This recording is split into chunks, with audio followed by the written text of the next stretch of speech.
Ngikubingelele mbukeli ngiphinde ngomukele kwesimanje sekulethela zona indaba eyifika ngaso ke isikhathi uSimiselo ke umfana ke omncane ke walo ke ibhova ukhala ngokuthi ke abantu ke abasebenzisa ke igama likaMgqumeni ke kodwa ke abasamnakile ke njengamanje noma ke abasambongi ngendlela ke okumele ke bembonge ngayo. Waphendula ke naye ke lapha ke umlandeli womculo wamaskande owayilandela lona ke ibhova emtshela ke ezikabhoqo yena ke umfana ke webhova lapha ke uSimiselo bukeli ke angushiye naye ke ivideo ke yakhe ke umlandeli ke womculo wamaskandi ke etshela ezikabhoqo yena ke umfana ke webhova mbukeli bese ke uyalaphana ke comment section sizwe uvu lakho ukuthi ngabe ke wena uthini ke ngalo ke lolu daba lwakhe ke umfana ke webhova noma ke ngayo ke le comment ke yakhe ke lomlandeli ke womculo wamaskandi ke ephendula yena ke laphana ke uSimiselo ke umfana ke webhova. Siyabonga Simiselo seniyasibangana ke manje ngale mali nje ekhishwa uKhuzani sengaze nibawuze kangaka uthi wena uMgqumeni bambonga nini. Simiselo uMgqumeni wayengaqashiwe inkampani abelungu bakhe kwakuyithi thina abalandeli ngeke sondleni nasiphinde sondle uyihlo samondla uyihlo esafika sithenga umculo wakhe asinikolothi ukuthi kumele sondle nina nabaculi futhi babakho babemlandela bemthanda umculo wakhe bewuthenga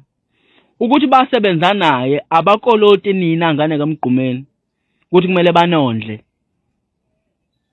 uMgqumeni ulawa ekhona unabantu ababemsarendile uqondana nembonga nina ke njoba namthuka nje kwakushone uMgqumeni eninuka yena wafika nini kuqondana uMgqumeni nina ke ngane kaMgqumeni nambonga nini uqondana kuyingane zomani yobonga nini ke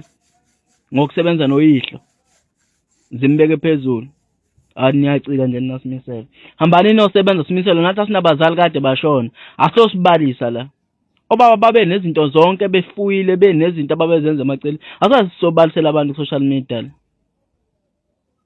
Umculi nje nina wenza into seniyabalisa hawu baba hayibo waba nebhathi uMgqumeni naye hayi suka ubaba wakho sasemlandeni impela kodwa niyanyanyisa Simiselo sekuze sikhulumeka awumene bongaphela niyanyanyisa manje kushuthi manje abaculi bonke manje ukuze uMgqumeni bamthande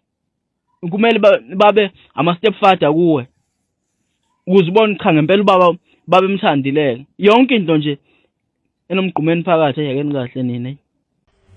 Uthi umbuzo nimbonga nini kanti yena noze nimbonge nini manihluleke umbonga ngisho esefile ngeke umuntu ubonge esefile kodwa kubuya ngathi niyahlulela nokumbonga esefile nonke ngathi niyamkhohlwa nimthanda mase manisafuna ukumsebenzisa nifuna ukuphakama mase niphakeme bese niyakhohlwa uye niyakhohlwa na ukuthi waye umculi niyakhohlwa ukuthi konke akayenza empilweni zweni niyakhohlwa ukuthi ngilani khona ngenxa yakhe